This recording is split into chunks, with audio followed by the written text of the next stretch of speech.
Of KERA 90.1. Look for your membership packet in the mail and please get it back to us as soon as you can. If you missed the drive but you'd like to make a pledge, you can mail your check to 3000 Harry Hines Boulevard, Dallas 75201, or you can join online anytime at KERA.org. And thanks. Good evening, it's 8 o'clock. You're listening to KERA 90.1 Dallas, Fort Worth, Denton. And welcome, everyone, to the Evening Talk Show. I'm Rick Vanderslice on KERA 90.1. Tonight, we'll be talking about the Dallas Art Dealers Association, their presentation of their second annual Winter Gallery Walk. It's tomorrow. We have 4 guests tonight to explain why this is an event you just don't want to miss. We'll also be taking your calls throughout the hour as to what you might like to know from these experts in the world of art. And we'll invite those calls a little bit later. But if you'd like to get online now, 214-871-9010 and 1-800-933-5372. Jeannie will read your email questions or comments at ets@kera.org. First, we'll take a look at news from National Public Radio on KERA 90.1.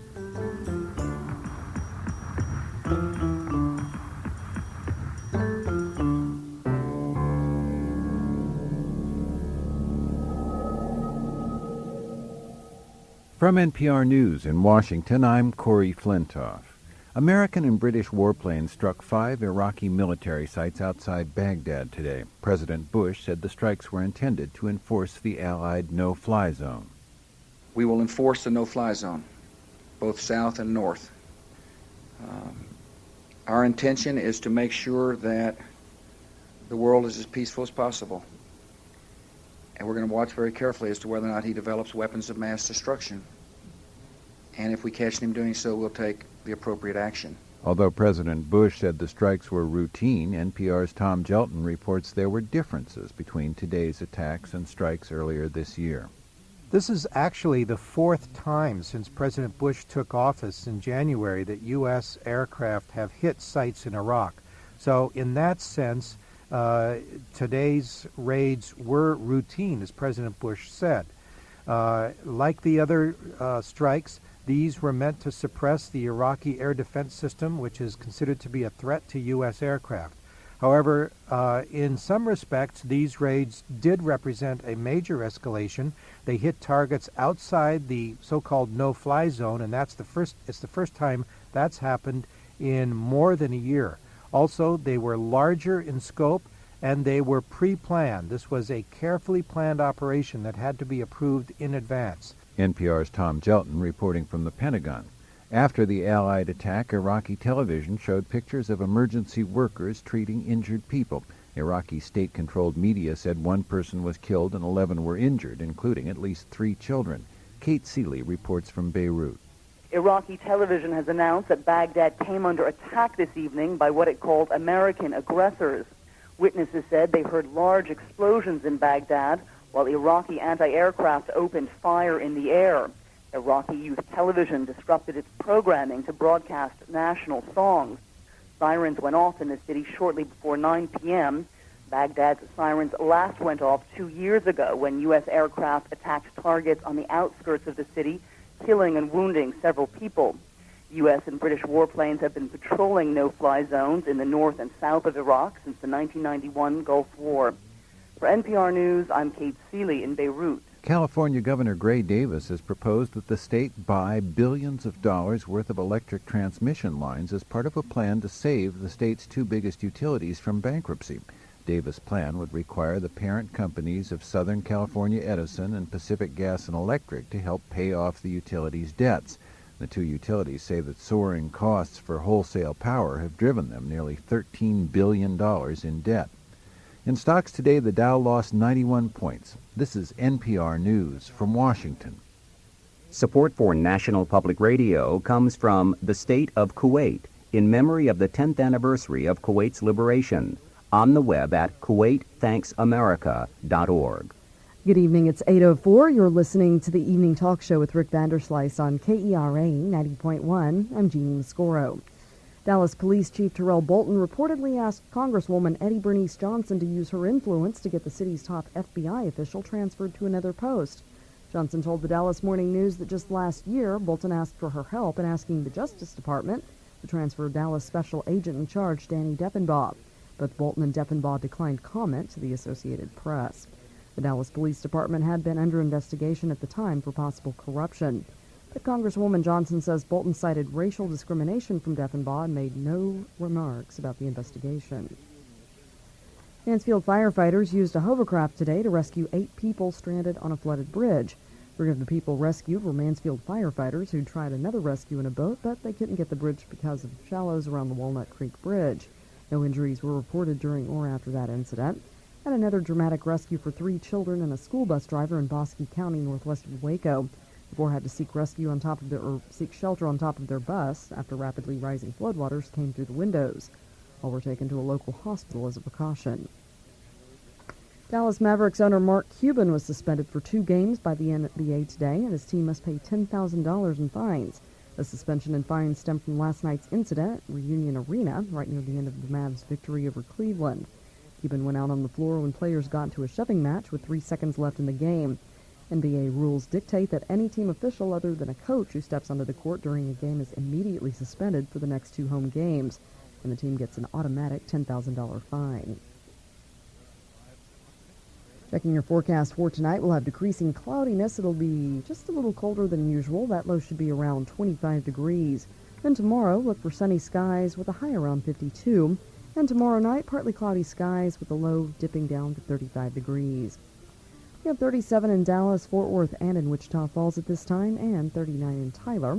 At 8:06, we continue now with the Evening Talk Show. Here's Rick.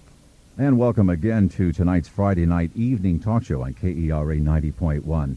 An event tomorrow is well worth you paying attention to tonight, and we might whet your appetite to be involved, as the Dallas Art Dealers Association, DADA, I guess is how some might see it in print. They're presenting their 2nd annual Winter Gallery Walk. It's tomorrow from noon until 8 p.m. with various member galleries throughout the Dallas area. It's a free event, and it provides art lovers an opportunity to socialize and roam from gallery to gallery all day in one day. And even though it's winter and we call it a walk, we don't necessarily mean you have to walk. You can get in your car and go to these various venues. So we want to thank the 4 guests that we have tonight. First, Ann Hughes of the Ann Hughes Gallery.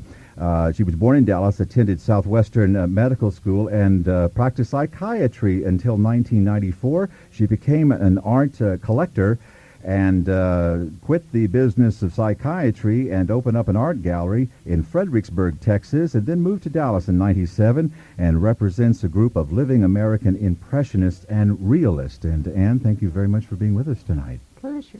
And we also have with us tonight, and it's a pleasure for the first time to meet you, we have Ted Pillsbury.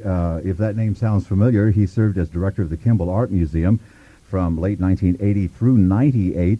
Under Dr. Pillsbury's direction, the museum won recognition as one of the outstanding small art museums in the United States, I would add the world. And he is, one thing I read from your bio that I thought was so interesting, you are a Knight of the French Order of Arts and Letters, and we'll talk about that. That seems like a wonderful thing to be. And, of course, he is with the Pillsbury and Peters Fine Art Limited. We also have with us tonight, as I get my notes all arranged here, Melissa Van Etter, excuse me. It's not a Dutch name, but it sounds Dutch. You said it was Latin. Okay. Yeah. After 2 years in the Office of Publicity and Development at the Jack Blanton Museum of Art in Austin, she returned to her hometown of Dallas last year, in the year 2000, to accept her current position at the MAC. She is responsible for all the development and fundraising initiatives, as well as the coordination of visual art exhibitions, and we're so glad that you're with us tonight as well.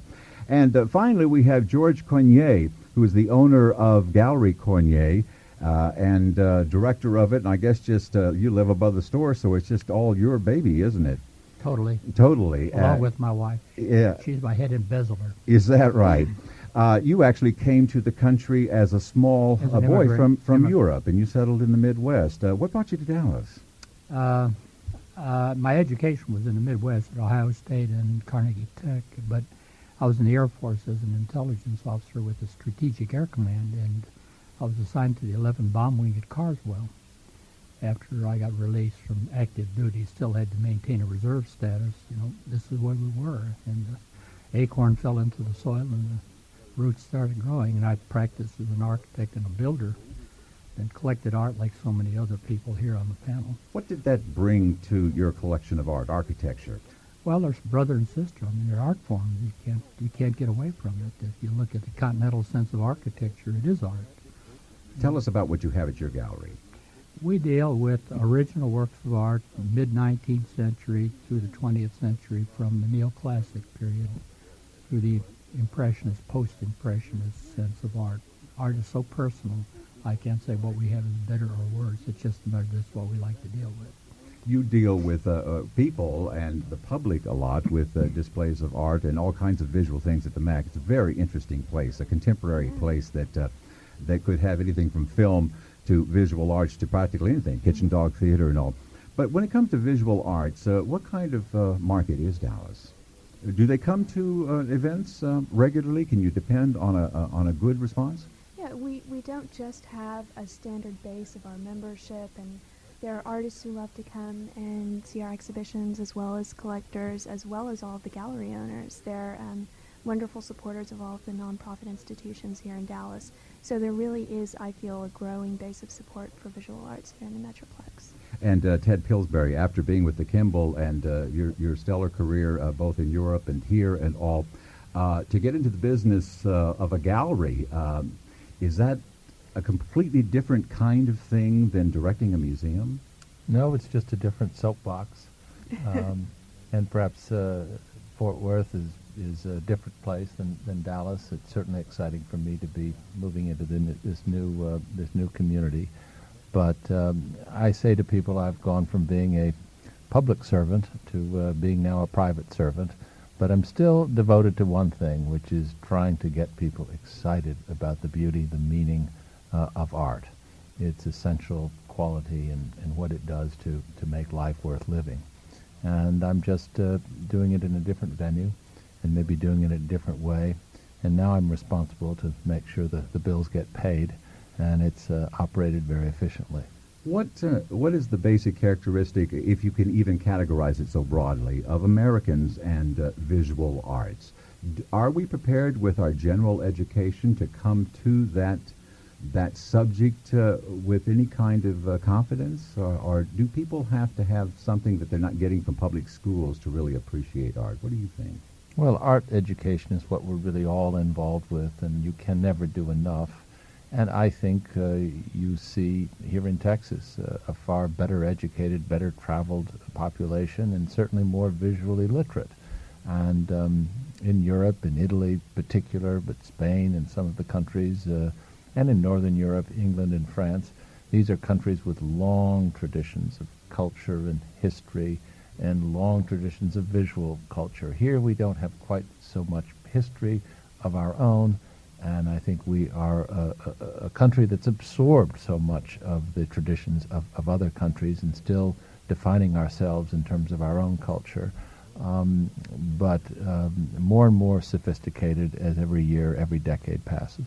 Tell us what your gallery specializes Our gallery is really set up to show, if you like, the best of emerging and mid-career contemporary art from this region and from all parts of the country, and also to be a place where opportunities for collectors to find really classic, modern, even 19th century works of art.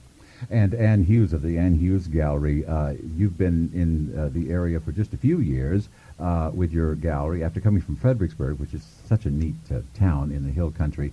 What is your gallery specializing in? Living American Impressionists and Realists. For the most part, fairly young but well-known artists, ranging from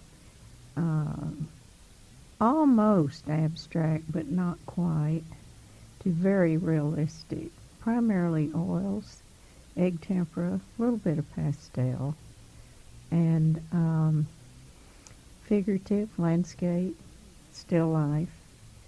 We try to carry a pretty broad cross-section, so there's variation of price and style.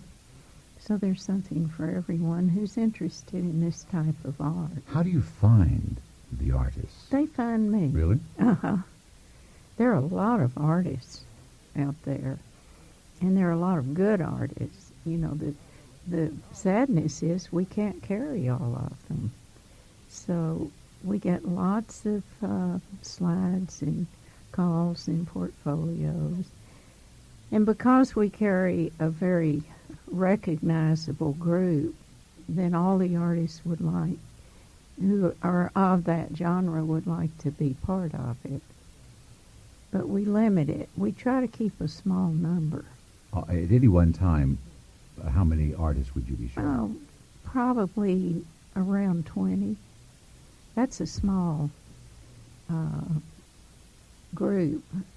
Many of the galleries around the country will carry 100, but we try to keep it very small. And Ted, how many would you carry?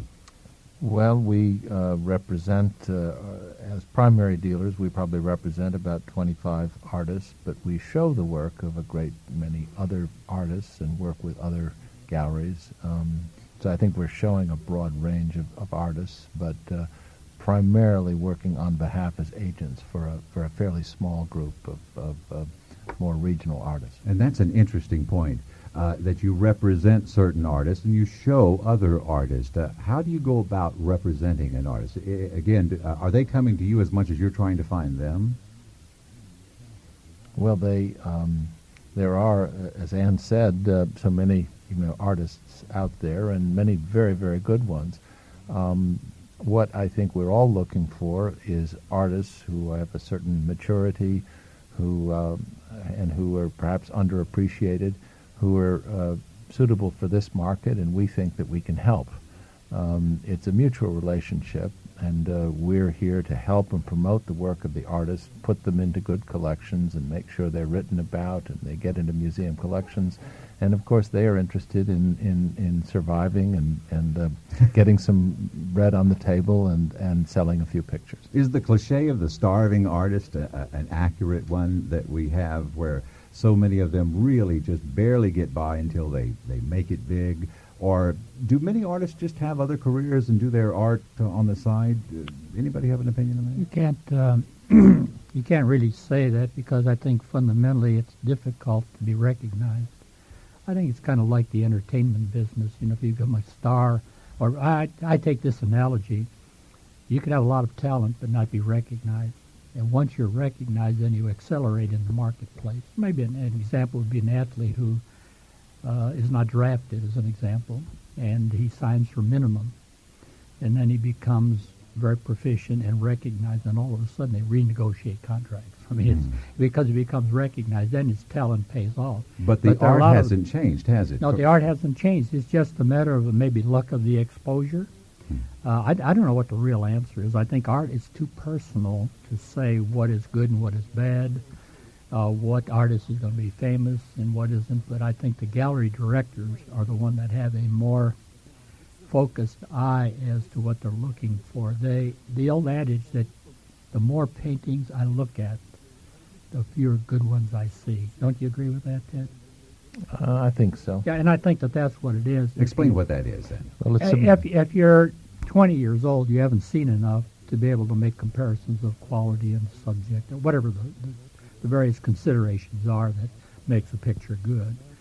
And if you reach my age, I'm old as dirt, then you've seen a whole lot more in that time frame. So you have a lot of things that you've eliminated.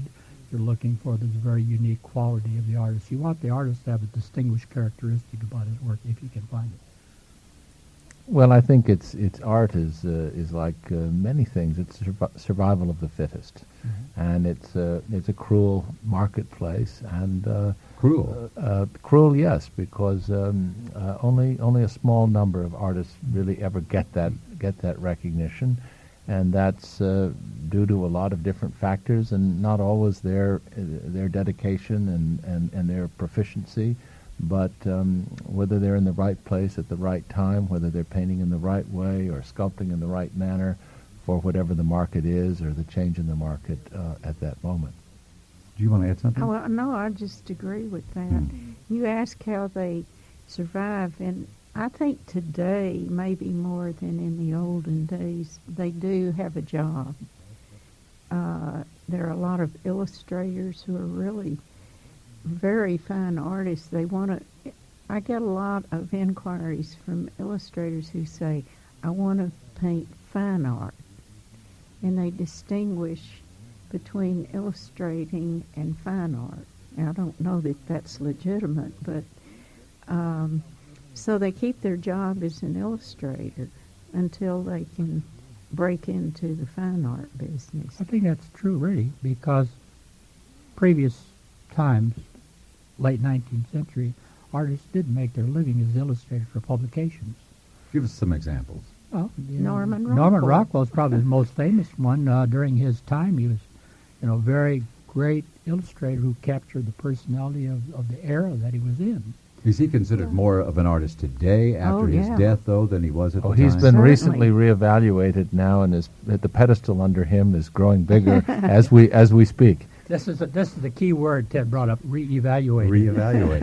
And that's true. And of course, in contemporary arts, I think Andy Warhol was the most famous illustrator turned, superstar artist. And he did begin with illustrations of shoes and cats and advertisements. Now, this walk, Melissa, is free, and it is nonprofit as well as profit galleries involved, right?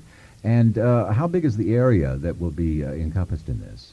Oh gosh, well, I don't have any square footage or mileage, but we have members in Arlington, we have members up in North Dallas, as far as North Richardson, of course all of the downtown area, a couple of galleries south of the Trinity, and it's just a very widely distributed group of galleries, I think. Okay, we're going to take our first of two breaks, and we'll start taking some calls on the other side. If you'd like further information, there is a website, www.dallasartdealers.org.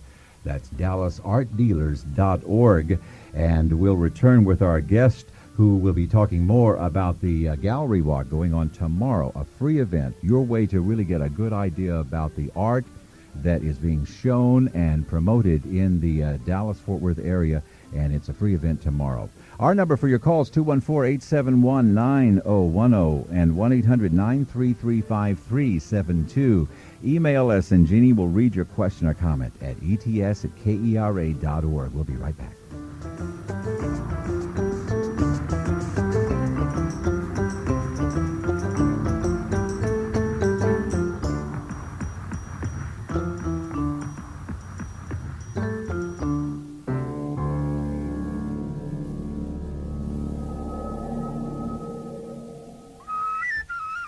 In the summer of 1964, about 1,000 young people, black and white, came together in Mississippi to fight racism.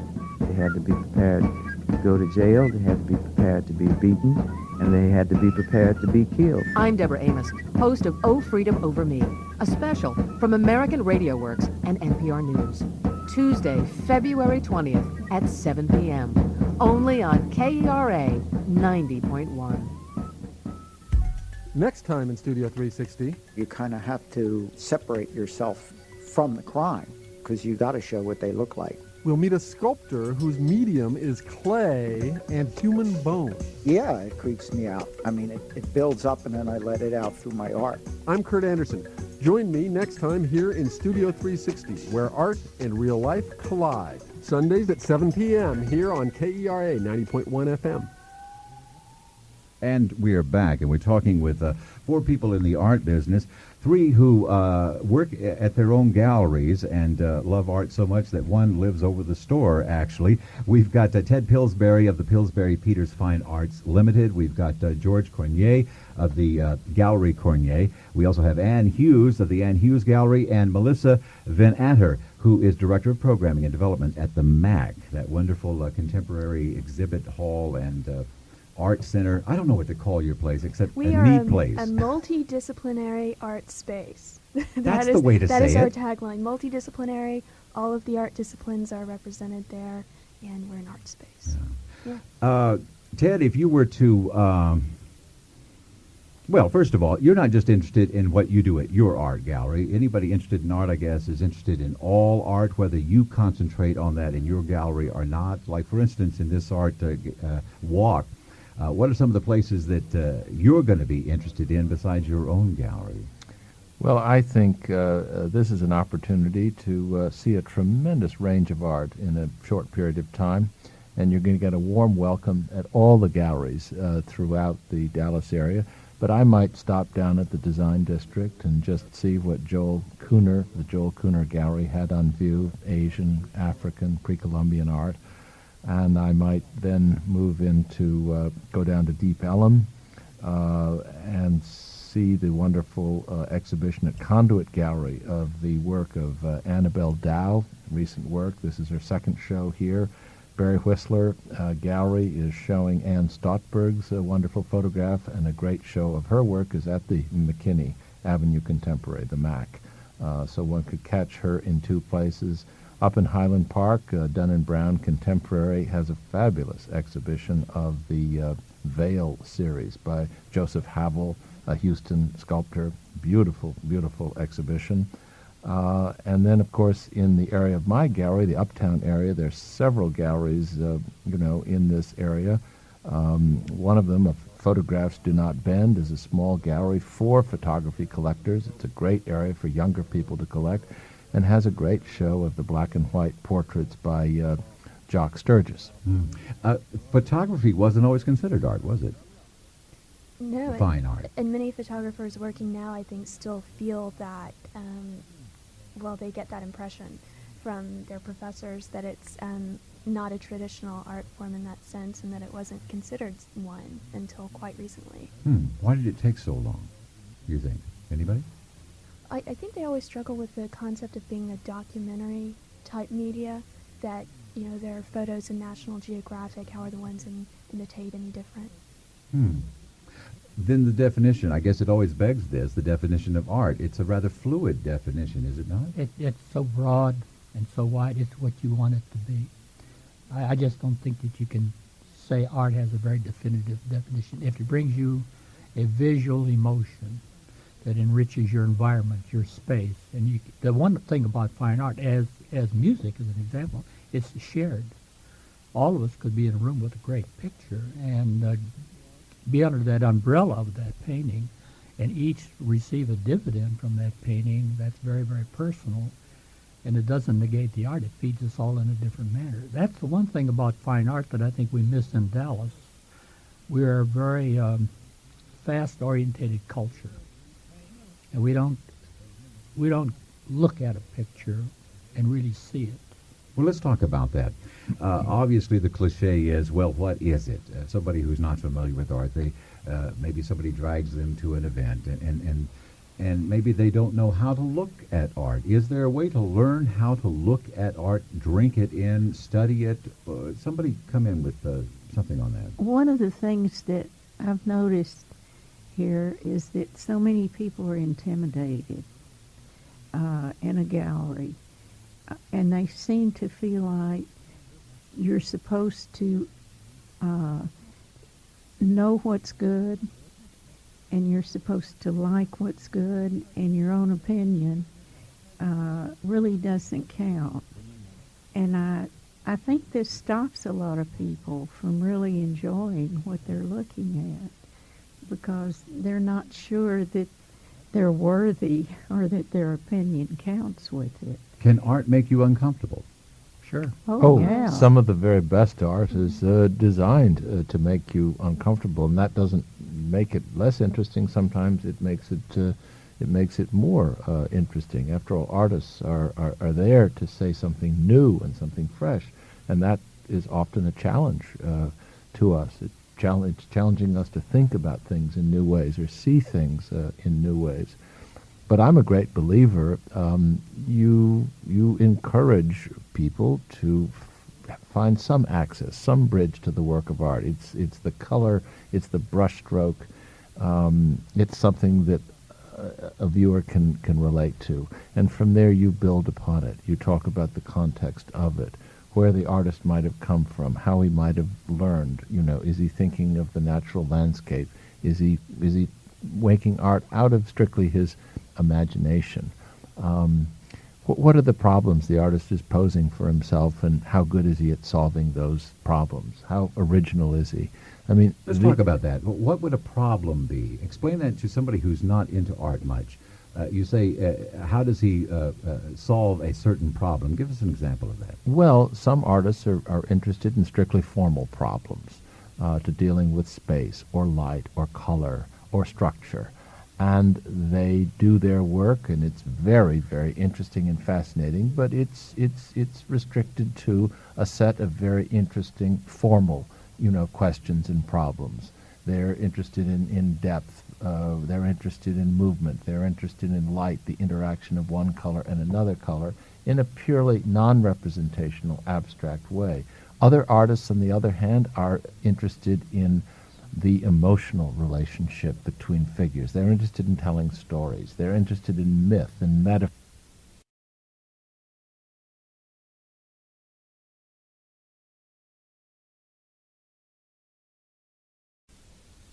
And their work has to be read on all sorts of different ways. Other artists are interested in means of communication, ways we get information. We get information from television, we get information from newspaper, the internet, and all sorts of ways. And artists make us want to think about how we acquire information. These are some of the problems, that artists may be dealing with. And the difference is that some artists deal with these problems in a much more interesting, fresh way than others. And of course, some of the problems are far more interesting than other problems. And not necessarily one right way to deal with it, but the way an artist deals with it. Mm-hmm. In other words, there's no book one can go to. It's what the artist does, and it either works or it doesn't. There's no formula for art. That's another thing. One thing about the art community, all of the galleries that are showing in this gallery walk all have their own personality as a gallery, as a result of what their view of fine art is for their gallery presentation. It's very difficult to formulate fine art. If that were the case, art would be the McDonald's. There'd be a chain. Every gallery would be showing the same thing. That's why the art world is somewhat fractured, as Ted will agree, because every gallery has its own personality. What Ted shows at Pillsbury Peters, George Cornier doesn't show at Gallery Cornier. What he has, I don't have. What I have, he does not have. But you get a feeling of this art, and it's a reflection of the scholarship, the integrity of the eye of the director, whether you like his taste or not. Can I use kind of a metaphor? Sure. It's like selecting a wife in your life. You select her with your heart and not your purse. And art should be the same way. You select with your heart and not your purse. And in both instances, you hope your purse matches your heart, of course. But you do not pick a bride by committee. So, and I can add to that in the long term, it's the appreciation that counts. And I mean appreciation in both senses. Yes, exactly. I think that it's too personal. And I believe that what people lack is the comfort level to be in a gallery environment. I've heard many people who go up to the major, like New York or something, or London, they walk into a gallery, or somebody's sitting behind a desk, and they pull their glasses over the bridge of their nose, and they look over it, and they say, "Are you going to buy anything? If not, I don't want to talk to you." Well, it shouldn't be that way. It's a matter of sharing. And I believe in the European sense in that knowledge kept and unshared is total knowledge lost. So we, as Ted has mentioned, are primarily educators. We have to be. So if they buy at Ted's gallery, not yours, it still helps the art world, and it helps everyone. And indirectly it helps you. Yeah, and let me ask you, where is very honest art? I use this in my gallery presentations.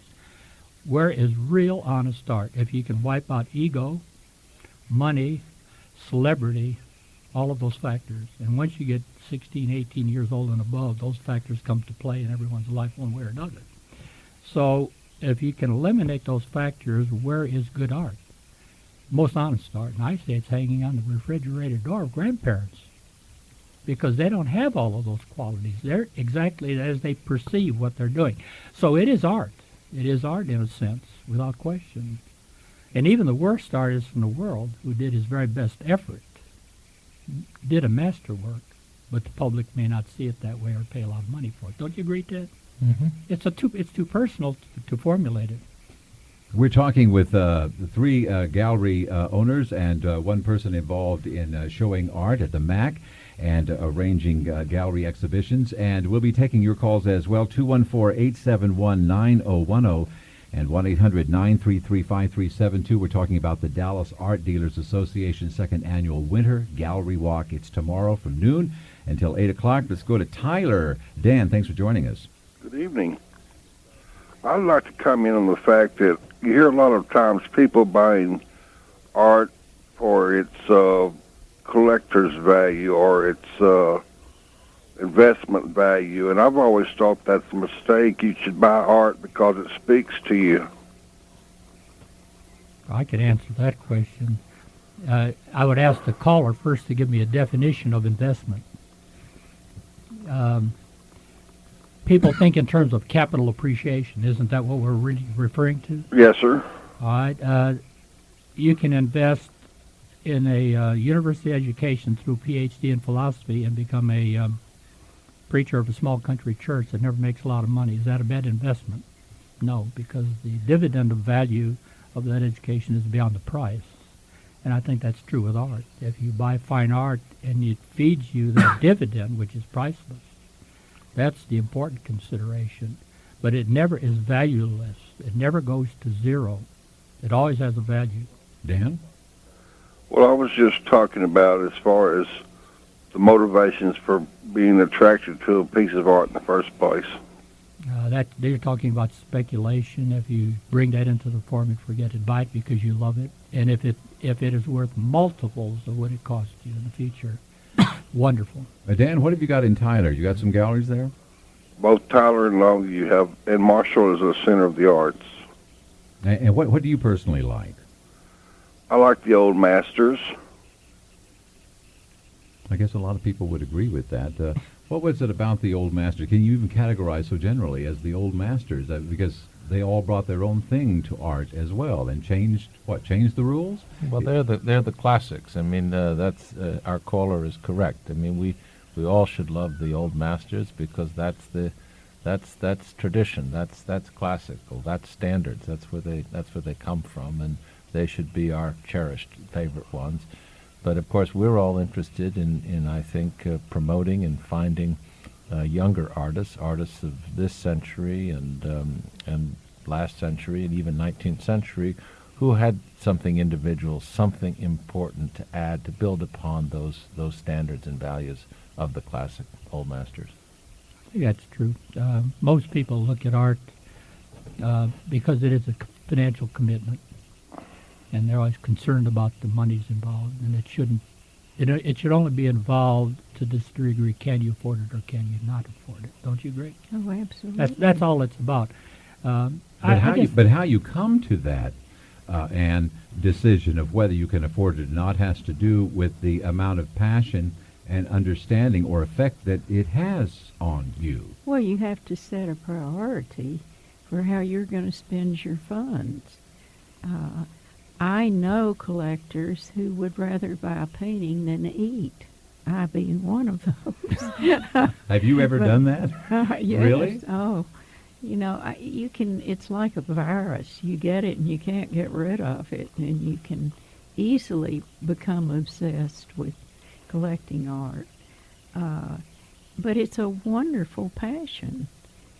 And then there are people who buy to decorate, and there are people who buy because something speaks to them. You mean the blue boy matches the couch? Oh, yes. I'm going to write a book one day, and the title is already established.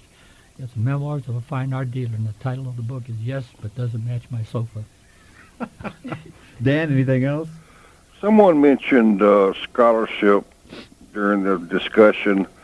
I was wondering if there's much scholarship in the Dallas area to draw upon to help educate the public about art. Gallery directors. I mean, you're getting a bit of it. Ted, don't you share your knowledge freely? Well, yes, but there are there's the school system, the independent school system, the magnet systems, DVAC, and the universities, SMU. and other ones, University of Dallas and the private schools and universities. One of the great art programs is that the University of North Texas.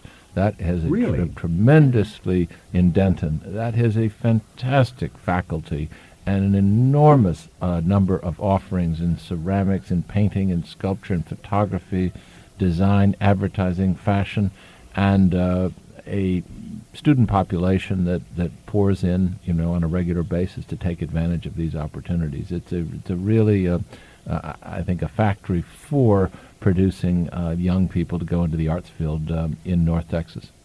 That is a scholastic approach, but there is a difference in visiting lots of galleries and seeing different forms of art and hearing what the gallery directors have to say about it. They're all different levels of teaching that you can have, from the formal scholastic to the much more informal, kind of reactive, interactive experience within the galleries, which is one reason this gallery walk is really an exceptional opportunity for people to sort of be able to compare all of these different types. And the galleries aren't competitive. We enhance each other.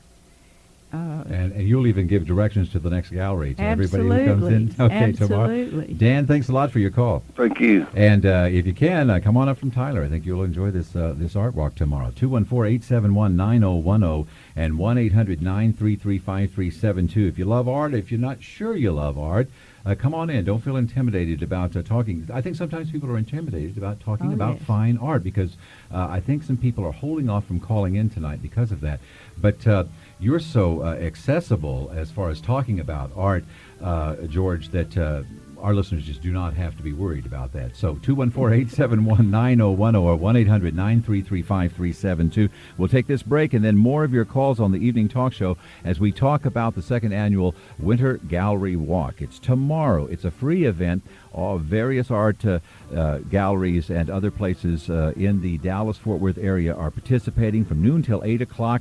And we'll have all that information on our website as well. Anyway, this break and back to more of your calls on the Evening Talk Show, so stay with us.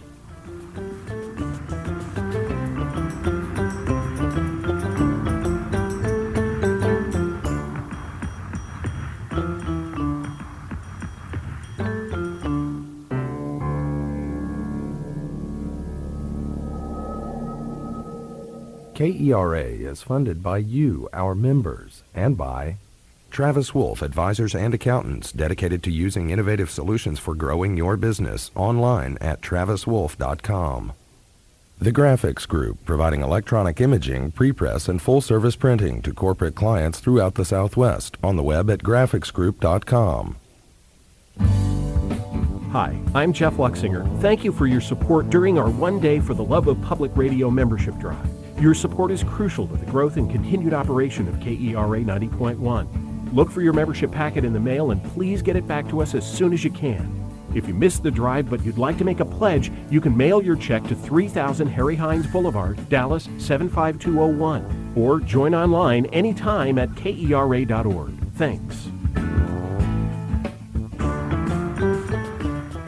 On tonight's rebroadcast of the People's Agenda, host Marla Crockett asked the question, how will deregulation change our lives? It's the repeat of today's People's Agenda with Marla Crockett, and it's up next on KERA 90.1.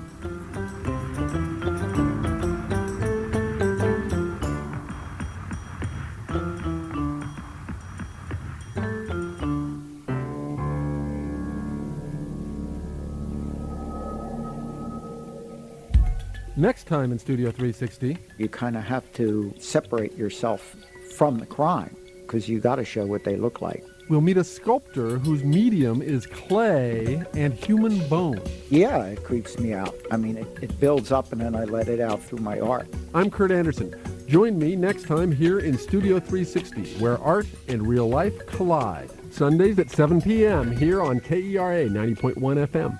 Now, Okay, we are back. We've got various members of the art community in the area with us. We have Ted Pillsbury, who is owner-director of Pillsbury Peters Fine Arts Limited. We also have George Cornier of Gallery Cornier, Ann Hughes of the Ann Hughes Gallery, and Melissa Van Atter, who is Director of Programming and Development at the MAC on McKinney. So we have three residents of Fairmont Boulevard, or Fairmont Street, and one resident of McKinney here as far as these. But the various venues for the second annual Winter Gallery Walk tomorrow from noon till 8 are scattered throughout the area. And each of the galleries will have a map, so it doesn't matter which gallery you start at. You could start at the three galleries represented here, or the MAC, also represented here.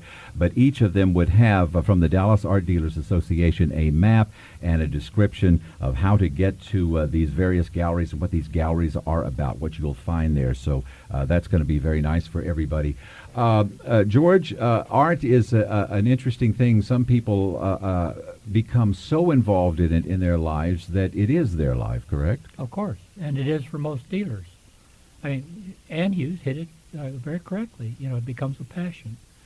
I think that if you, let me give you an example that we were shortly discussing that, and that is that the Kimball Museum, of which Ted Pillsbury has been the most major instrumental part of bringing status to that gallery worldwide. But the museum would not have been there under any circumstances had it not been for Mr. and Mrs. Kimball, who loved art. They had the resources to collect it. The thing that came to mind to me, and I've thought about this, is there is, I think the statistics would bear me out, there are more people that visit museums in this country on an annual basis than all of the major league professional sporting events combined. I've seen that same statistic, but now, so you're people surprised love art. by it, though. People love art, and they're going to museums. Now, if we'll take this fact, every painting on every wall of every museum at one time smelled of fresh paint. And it was purchased either from the artist or the artist agent or representative into a family. And it went from one generation to another as a heritage treasure beyond monetary sense. It became a part of their heritage, their family. Now, when we look at those paintings in a museum, there are many paintings we would see that we don't like personally, we would not have purchased. And it's a personal choice. But let's get back to the Kimball Museum. Had Mr. and Mrs. Kimball not loved fine art in a passionate sense, to build a collection and to build a museum, hiring one of the most noted architects of the world, built the building, endowed the museum with a large fund. I'm sure Ted would give me numbers if he knew, but I don't know. But fundamentally, that was their personal collection. They selected everything with some consultation, but they bought it with their heart and their purse and so forth. Without them purchasing that art, and if they had children, which they did not have, or siblings, which they did not have, that museum and the collection would not be there, because it would have been dissipated and divided to the family members. So they've left a legacy for everyone to enjoy. And people from Dallas drive to Fort Worth to see the Kimball, and people from all over the world come to see it because they're looking at unique quality items that reflect the history of art, but more so the personal love of the collectors. And this tradition, of course, is going forth now. It's all the wonderful seeds in the soil are bearing beautiful flowers. The Meadows collection, Al Meadows is interested in Spanish art, and his dedication to that field and collecting in it is going to be put back on view in a beautiful new museum at SMU. The Nasher collection of sculpture, a world-class collection that brings renown to Dallas by its very existence, is going to be put on view in a new sculpture park. Give us an idea of the impact you anticipate from the Nasher, because it's getting publicity all over. I was reading about it in Europe when I was last there. People talking about this wonderful collection that Mr. Nasher has, and that it's now going to be presented for the public to see. Well, anyone who's had the privilege of visiting Mr. Nasher's home understands that there's a really almost magical relationship between the landscape and his great works of sculpture that he's placed in it.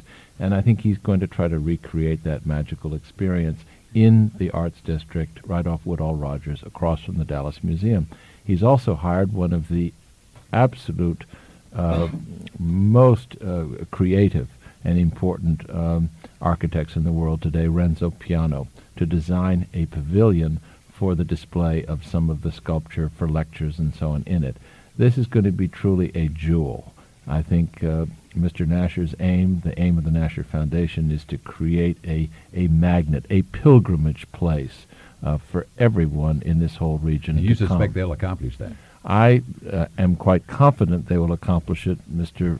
Nasher, Mr. and Mrs. Nasher have an extraordinary record with North Park, and they have been collecting a long time, and there's real passion and dedication to great art and sharing it with others. 214-871-9010 and 1-800-933-5372. Let's go to Charles in Dallas. Thanks for joining us. Hello. Hi, you're on the air. Oh, hi. No, it's not Charles, it's Doug. Oh, Doug, excuse me. Rick, great show. Thank you. And I want to compliment your guests on their accessibility in the area of let's have a look here at what we can learn. My base question is, I'd like to know if there's a map or a schedule or something I can get online. And then I have a question for your guests. And I'm going to cast it in terms of a story. In London a couple of years ago, the Tate did a Jackson Pollock exhibit. I didn't know anything but the drip paintings and that sort of thing. I went to the exhibit and I realized afterwards that what Pollock was up to was putting energy on canvas. I learned something about how to see. So, the question I have is what can we do in the gallery world, which is very intimidating. I walk into a gallery and it is like the guy with his glasses down his nose saying, well, you're going to buy something or not. But I'm really interested in what can be done so that people can just learn to see and sort of take that all in and say, okay, look, this is really interesting to me, like a glass of wine. Not is this a great vintage, but do I like it? And if so, why? And what do I taste? And I think the same thing could be true for visual experience. And so I'd like to kind of roll that one back in their direction and hear a little bit more about what they think about that. Who wants to start? Well, I can start. Well, Doug, I think one thing is that people not be intimidated by, an art form or a particular art form that they aren't traditionally appreciative of. Mm. If you are a big fan of masters, paintings of old masters, don't be afraid to go to a Jackson Pollock exhibition. Don't be afraid to really try to stretch yourself in that way, because when you are stretched, that's when you learn the most. Mm. And so when you go and see those wonderful new video exhibitions they're having at the Dallas Museum of Art, you really expand your own horizons. And so I think you hit on it with the Pollock exhibition in that sense. I think when you go in a gallery, also, don't be afraid to ask questions. Approach the people who are there and invite them to help you. Ask them questions, and if they're not accessible, leave. Well, so what kind of approach could I make? In other words, I can walk in and say, look, I'm just Joe Bloggs in here off the sidewalk, and I've never been in a gallery before. What are you up to, and why should I be interested in this? Well, George, you were saying that you people are also educators. We have to be. It's part of the responsibility of being a good art theater. If you don't share, I'll repeat what I said before. Knowledge kept and unshared is knowledge lost. Anybody want to answer that? Well, one really good question you can ask any gallery owner is information about the artist. I know that it adds an entire dimension to the piece of art that you're viewing. In looking at Joe Havel's sculptures at Dunn & Brown will really tell you nothing about his history as an exhibiting artist, or where he's from in Houston, or what school he studied with. And that's really something that folks at the gallery are really obligated to tell you about, and are more than happy to do so in most cases. Hey, Doug, we hope you show up tomorrow for the second annual Winter Gallery Walk. Right now, let's go to some email. Jeannie. All right, this first one is from Olio. Olio says, just wanted to mention that Dada was started in the 1980s by my former employers, Jim Shumley and Frank Moss of the Nimbus Gallery, and that they were the ones who started the organization. They were both wonderful people. And then Michael in Dallas says, Texas is still firmly in the Bible Belt. No nudes, please.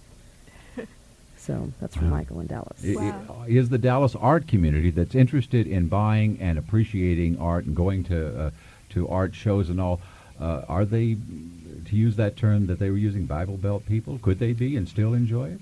You can't broad brush a community by someone's opinion. Yes, there are some people that wouldn't look at a nude, but it's classic. What else can you say? Yeah. Well, the Mac we once had the Vice Squad called on one Really? of our events. What was it? So, well, it was Annie Sprinkle, actually. She's kind of a member of, adult Glenn Mitchell entertainment, I had guess. her up here on the program. So art can be dynamic, and it can be provocative, and yes, we receive complaints, but it was worth every minute of it. And I did see the Annie Sprinkle exhibit. She was fantastic. Oh, people still call. She was fantastic. They're like, "Are you bringing Annie Sprinkle back?" So there is art that could even disturb, but then that is a value. But there were people, and it was more than just a shock value. It really was. There were people who genuinely appreciated the message she brought. Anybody else? 214-871-9010 and 1-800-933-5372. Now we get to Charles in Dallas. Thanks for waiting so long. Thanks for joining us. Sure, thank you. I had a comment about art within the context of history. It's been a while since my last art history course at Texas A&M, but one of the things I thought was so interesting is that within art, in the context of history, you can see really all aspects of human cultural, whether it's the psychology of the age, the politics, whatever socioeconomic concerns are going on are evidenced in the art. And I can think of two examples that really struck me as really magnificent. And that's in the early art of the Nile Valley. When the Egyptians were still isolated within their valley, the art is very flat and two-dimensional. As they became more imperialistic and expansionist and were adding territory to their own country, their art becomes three-dimensional. As they move out of the valley, the foot comes off the wall, and in the statuary you see the people start facing forward with the one foot in a classical position, moving out into the world. I always thought that was very striking. The second example is there's a famous painting that's been done again and again. I don't know the name of the saint, but it's a saint that has been killed by an arrow. And before before the bubonic plague in Europe, you see, one, two, maybe three arrows. And the painting's done after the bubonic plague, and I think after maybe the Spanish Inquisition as well. All of a sudden it's 50 arrows, because people had a completely different reference for torture and pain by that point and what agony was, and 2 or 3 arrows weren't going to do it anymore within the context of the history that they had seen. Well, I think I'm Ted Pillsbury. I just want to respond. I think your observations about Egyptian art and these observations about the history and the should we say the iconography of the legend of Saint Sebastian are fascinating, and you're demonstrating exactly what the challenge to all of us, which is to get people excited about the past and history, because that's what art really is. Art is the memory and so on of it. But I'm not sure we would ever want anyone to think there is a cause and effect relationship between some event like the bubonic plague and the number of arrows. And I'm sure if I look hard enough or do some research tomorrow, I can find exceptions to your observation. Charles, thank you very much for your call. This hour is almost over. First of all, let me give the website. We'll have this up on our website, but if you'd like further information, www.dallasartdealers.org. Or the phone number you can call for the second annual Winter Gallery Walk, which is tomorrow, February the 17th, from noon till 8, is 214-855-5101. I think that's the correct number. As we go along here, what do you hope that our listeners who may or may not know much about art, starting with you, George, could take away from this art walk tomorrow, if it's their first experience even? Well, they'll all walk away enriched. I mean, there's no question in my mind if they take the effort, which is 12 to 8 hours, and you can waste that 8 hours, or you can utilize that time to your advantage. And I think they'll all go away and say, this is something I should have been doing on a regular basis. Yeah, and following what George said, I hope it will be a new tradition for them, not just to do it once a year or twice a year, but that it will really open their eyes to the diversity of art. And Ted? And there's some beautiful, wonderful things. Going to be a happy, happy day for anyone who goes out to the galleries. And Anne, you have the last word. That people may develop a new passion. Wouldn't that be great? Yeah. Well, it's been a passionate, a lot of fun to have all of you here. I've learned a lot, and I hope my listeners have too. Thank you all for coming tonight. Our phones were screened tonight by David Kennedy. Our program is produced by Jeannie Mascoro. She does it all. Our theme music composed and performed by Kim Corbett. I'm Rick Vanderslice, host of the Evening Talk Show. Anytime you want to email us, ets@kera.org. Coming up next, the repeat of today's People's Agenda with Marla Crockett on KERA 90.1 Dallas-Fort Worth Denton. Hope you have a great weekend, everybody. Hope you enjoy the Art Walk tomorrow, and good night.